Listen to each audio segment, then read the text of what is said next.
Tenemos al cúbito o ulna. El cúbito o ulna es un hueso que junto con el radio van a formar el esqueleto del antebrazo. Este hueso y el radio forman también un espacio, el espacio interóseo. Este hueso tiene la forma prismática. Al tener esta forma va a presentar tres caras y tres bordes. Podemos ver la cara anterior, la cara posterior, la cara medial. En la cara anterior nosotros vamos a hallar inserciones de los músculos flexor profundo de los dedos en la parte superior. También vamos a encontrar el agujero nutricio del hueso y, dirigiéndonos inferiormente, la inserción del músculo pronador cuadrado. La cara posterior de este hueso también se va a hallar dividida por una cresta que lo divide en una parte que va a ser lateral y en la otra parte que va a ser medial. En la parte lateral vamos a ver la inserción del extensor largo del pulgar. Vamos a hallar también la inserción del extensor corto del pulgar y la del extensor del índice.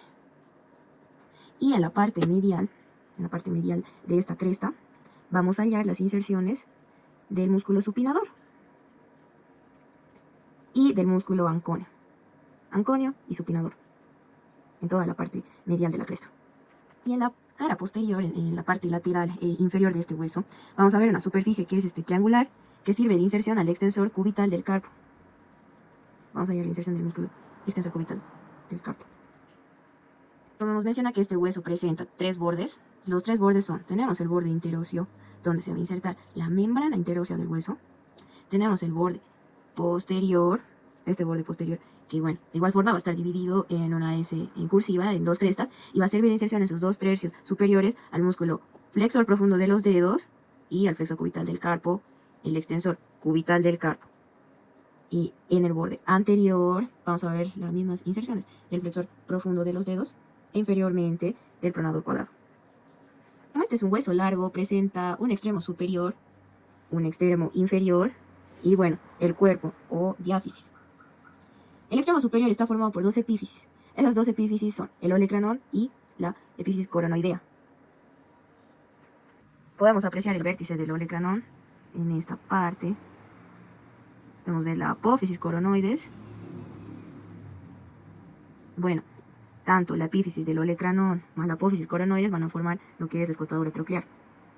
Cuando hablamos del olecranon, de lo que es el olecranon, vemos que es de forma piramidal, va a presentar entonces caras. La cara superior se va a insertar lo que es el tríceps braquial, en su cara medial se va a insertar el flexor cubital del carpo, y en la cara lateral el anconio. Aquí vemos a la apófisis coronoides. La apófisis coronoides es de forma de una pirámide cuadrangular, y su cara inferior se va a insertar el músculo braquial. En el extremo inferior vamos a hallar lo que es la cabeza del cúbito, que es redondeada, que tiene dos segmentos, uno que va a ser lateral y otro que va a ser medial. Y vamos a hallar lo que es también la apófisis estiloides del cúbito. El radio es uno de los huesos largos que igual forman parte del esqueleto del antebrazo en conjunto con el cúbito, va a formar el espacio interóseo, y este hueso largo va a presentar un cuerpo, va a presentar dos epífisis, una proximal, otra distal, o extremo superior, extremo inferior. Va a tener tres caras, que es un hueso largo prismático. Tenemos la cara anterior, una cara posterior y una cara lateral. En la cara anterior vamos a hallar el agujero nutricio del hueso y también vamos a encontrar las inserciones de los músculos. Anteriormente vamos a encontrar la inserción del flexor largo del pulgar e inferiormente vamos a hallar la inserción del músculo pronador cuadrado. En la parte posterior, que se encuentra también dividido por una cresta, vamos a ver las inserciones del músculo abductor largo del pulgar y también vamos a hallar la inserción del músculo extensor corto del pulgar. Y si nos dirigimos hacia su cara lateral, vamos a hallar las inserciones del músculo pronador redondo en la cara lateral. Inserción del músculo pronador redondo hacia su cara lateral. En el borde superior vamos a ver la inserción del músculo flexor superficial de los dedos, por toda esta parte. Y el borde posterior, que es redondeado y romo. Y el borde interóseo, que va desde la parte inferior de la tuberosidad del radio, vamos a ver que va a ser la inserción de justamente la membrana interósea. Bueno, cuando hablamos del extremo superior, hablamos de la cabeza del radio, que podemos ver que es ligeramente redondeada, que va a tener una fosita articular para el capítulo del húmero, lo que sostiene la cabeza del radio y el cuerpo. Vemos que el extremo inferior es más voluminoso, que es de una forma cuadrangular, un prisma cuadrangular. Vamos a hallar las inserciones, bueno, este presenta caras.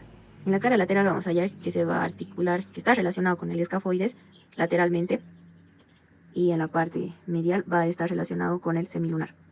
La anterior, que sirve de inserción para el músculo pronado cuadrado. Una cara posterior, que sirve de inserción para el músculo largo del pulgar. El medial, que va a servir de inserción para el extensor del índice. Y en la cara lateral vamos a hallar lo que es la apófisis estiloides.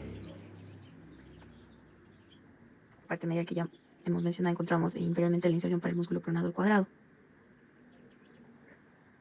Tanto el cúbito como el radio son propensos a fracturarse, y es más común las fracturas en los niños. El 50% de fracturas de cúbito y radio es ocasionada en niños por las actividades físicas que realizan sin tener en cuenta los accidentes que se pueden ocasionar. Es entonces que hay muchas fracturas de ambos huesos.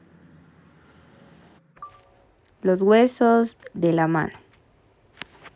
Los huesos de la mano van a estar formados por los huesos del carpo, que podemos ver que son 8 huesos. También tenemos a los huesos metacarpianos, que se nombran desde el primero hacia el quinto. Vamos a tener también a las falanges, que se puede apreciar.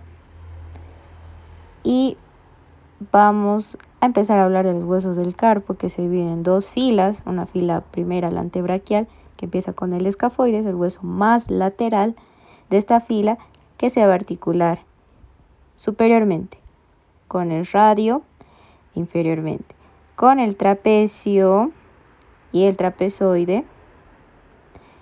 También se va a articular medialmente con el semilunar y con parte del hueso grande. En su cara anterior, el escafoides, va a presentar un tubérculo, el tubérculo del escafoides. Ahora hablamos del segundo hueso, el semilunar, que tiene la forma de una media luna. Este hueso va a presentar relación con el escafoides, la parte medial, y con el piramidal en su cara superior. Con el radio también. La cara inferior va a estar relacionada con el hueso grande. Aquí podemos ver sus relaciones. El escafoides lateralmente y medialmente con el piramidal.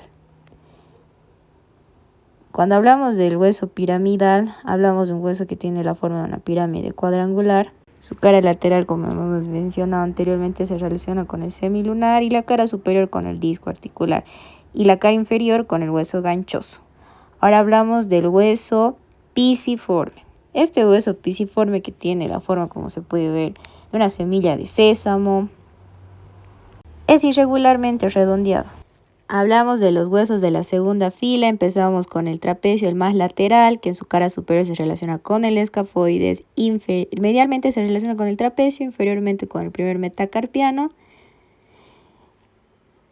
Y vamos a hablar ahora del trapezoide. Trapezoide, este huesito que está entre el trapecio y el grande. Este trapezoide se relaciona inferiormente con el segundo metacarpiano. Y ahora tenemos al hueso grande. El hueso grande, el más voluminoso, se relaciona con el tercer metacarpiano. También se va a relacionar con el cuarto y el quinto metacarpiano. Y medial hallamos al hueso ganchoso, que como podemos ver tiene una forma prismática triangular, que la cara anterior tiene un saliente que le da el nombre de gancho, y ahí limita el canal carpiano. Hablamos de los metacarpos. Empezamos con el primer metacarpiano. Se relacionan con los huesos de la segunda fila. Son 5 metacarpianos. El primer metacarpiano, lo que podemos apreciar son los huesos sesamoideos. Estos huesos donde se va a insertar los músculos sesamoideos. Podemos ver a la falange de este dedo pulgar, que únicamente va a tener una falange próxima y una falange distal, a diferencia de los 5 últimos dedos. Como podemos ver, todos tienen una falange media, una proximal y una falange distal. a diferencia del dedo